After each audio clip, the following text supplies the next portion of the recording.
बहुत बहुत शुक्रिया जावेद साहब। ये बताइएगा कि अब तो कई महीने हो गए, हम भी इस प्रोग्राम में कहते रहे हैं कि अब आए नवाज शरीफ साहब और अब आए और अब आने वाले, उनकी लीडरशिप तो खैर ये कहते कहते पता नहीं न जाने कितने हफ्तों महीनों गुजर गए हैं, मगर अभी भी फ़िलहाल हमें कोई ऐसे सर्टन कोई सूरत हाल नज़र नहीं आ रही कि नवाज शरीफ साहब बस अब वापस आने वाले हैं।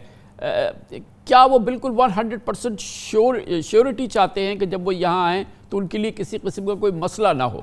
नवाज शरीफ के जो मामलात हैं, जो उनके खिलाफ मुकदमात हैं, वो एक बहुत बड़ी रुकावट है उनके पाकिस्तान पहुंचने में। इससे पहले मरियम नवाज साहबा भी ये कह चुकी हैं कि वो हम नहीं चाहते वो जब वापस आएँ तो वो जेल जाएं।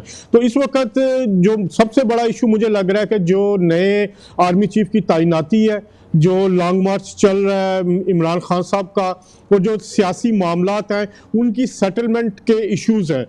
नवाज शरीफ साहब इस वक्त हुकूमत यहाँ से बैठ के चला रहे हैं।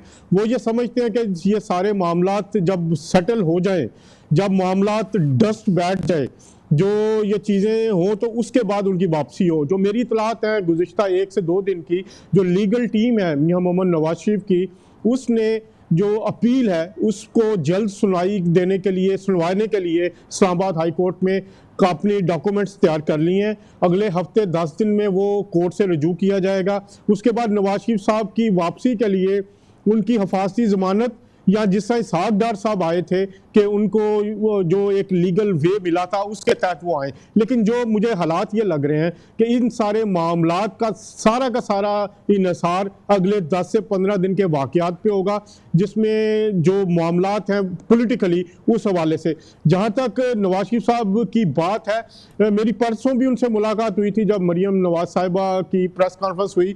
तो मरियम नवाज साहिबा की जो प्रेस कॉन्फ्रेंस के मौके पे भी नवाज शरीफ साहब ऑफिस में ही थे, लेकिन वो सामने नहीं आए। लेकिन जो बयानिए की बात थी वो अपनी एक प्रेस कॉन्फ्रेंस में वो पहले भी बता चुके थे, और वो ये बताना चाहते हैं कि उनके साथ अदालती जुल्म हुआ था, उनको एक मंसूबे के तहत आउट किया गया था। तो ये सारी राह बना रहे, लेकिन मेरे ख्याल में इस साल शायद उनकी वापसी मुश्किल हो।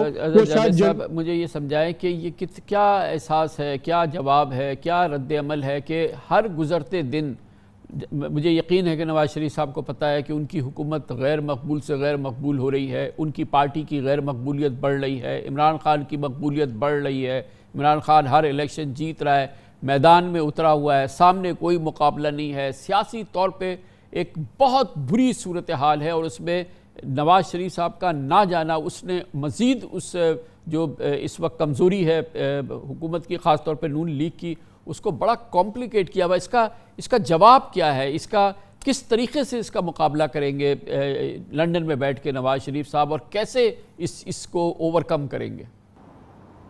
कामरान साहब, मुझे जो लगता है, जो मेरी मुलाकातें यहाँ मैं देखता हूँ कि मियां नवाज शरीफ साहब इस वक्त लॉन्ग टर्म प्लानिंग पे अमल कर रहे हैं। उनकी जो प्लानिंग है वो अगले 1 साल के लिए जब इंतखाबात होने हैं। जो एक बात आपने बिल्कुल सही की कि इस वक्त मुस्लिम लीग नून इंतज़ामी तौर पे बिल्कुल गैर फ़ाल हो चुकी है। पार्टी का वजूद कहीं भी हमें उस तरह नज़र नहीं आ रहा। जैसा अगर हमने इलेक्शंस भी देखे तो जो इनके उम्मीदवार थे वो अपने तौर पर इलेक्शन लड़ते नज़र आए। हमजा शहबाज साहब कहीं नहीं थे, मरियम नवाज साहब यहाँ लंदन में मौजूद थी, और जो के पंजाब में भी उम्मीदवार थे वो भी यही शिकायत करते रहे कि हमें इंतजामी तौर पे पार्टी की तरफ से कोई मदद नहीं मिली।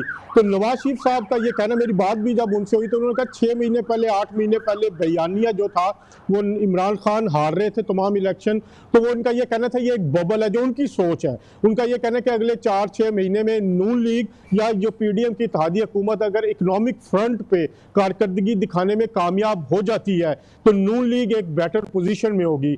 और जो इसहाक डार साहब को भी उन्होंने भेजा है, इसहाक डार साहब जो डायरेक्ट इस वक्त नवाज शरीफ साहब से तमाम हदायत भी लेते हैं। मगर जावेद साहब ये बताइएगा कि मुझे नहीं लग रहा कि वहाँ पर जो इस वक्त माशी हकीकत है, जो दरअसल माशी हकीकत है, नवाज शरीफ साहब को मरियम बीबी को उसकी आ गई है। क्योंकि कल मैंने देखा कि अपनी प्रेस कॉन्फ्रेंस में मरियम बीबी ने बड़ी एतमाद का इजहार किया कि मईशत बेहतर हो रही है। ये तमाम चीज़ें उनके शायद इल्म में नहीं है कि ये तो बहुत बुरी सूरत हाल है। कल भी जो महंगाई के नंबर आए, वह 25% पाकिस्तान में महंगाई है। पाकिस्तान में पहली बार एक्सपोर्ट्स घट रही हैं, पिछले साल 2 साल में बड़ा अच्छा इजाफा हुआ था।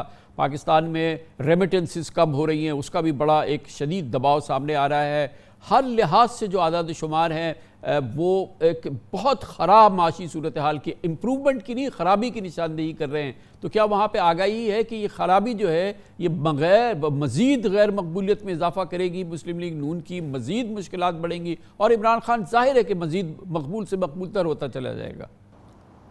और एक चीज़ आप इसमें भूल गए, बिजली के बिल, जो सबसे बड़ा यहाँ पे फीडबैक भी आ रहा है कि अवामी सतह पे जो रद्द अमल है, जो उनके बिजली के बिल बढ़े हैं, वो भी एक बहुत बड़ा मसला है इस हुकूमत को गैर मकबूल बनाने में या मुस्लिम लीग नून को नुकसान पहुँचाने में। इस हवाले से इसहाक डार साहब जो हैं वो ब्रीफ करते रहते हैं, नवाज शरीफ साहब को भी और मरियम नवाज साहिबा को भी, इनकी जूम मीटिंग्स भी चलती हैं। इनका ये ख्याल है कि जो बैनुल-अक़वामी इशारे या ये जैसे चाइना में अभी गए हैं शहबाज साहब, या सऊदीया के जो मामलात थे, सऊदीया गए थे, तो इतनी इनको इकोनॉमिक स्टेबिलिटी के लिए फंडिंग मिल जाएगी कि जब वो इलेक्शन के करीब जाएंगे अगले 6 महीने में, तो वो अपने इन मामलात पे जो इक्तिसादी नाकामियां हैं उन पे वो काबू पा लेंगे। तो इस वक्त इन्हिसार जो है वो सारा इसी चीज़ पे किया जा रहा है कि आलमी तौर पर कुछ मुआहदे हो जाएं, दोस्त ममालिक से जो है वो इतनी राहत मिल जाए कि हम आखिरी 6 महीने में अवाम को इस हवाले से रिलीफ दे सकें। बहुत बहुत शुक्रिया जावेद, हमारे साथ मौजूद थे, लंदन की कैफियत हमें बता रहे थे।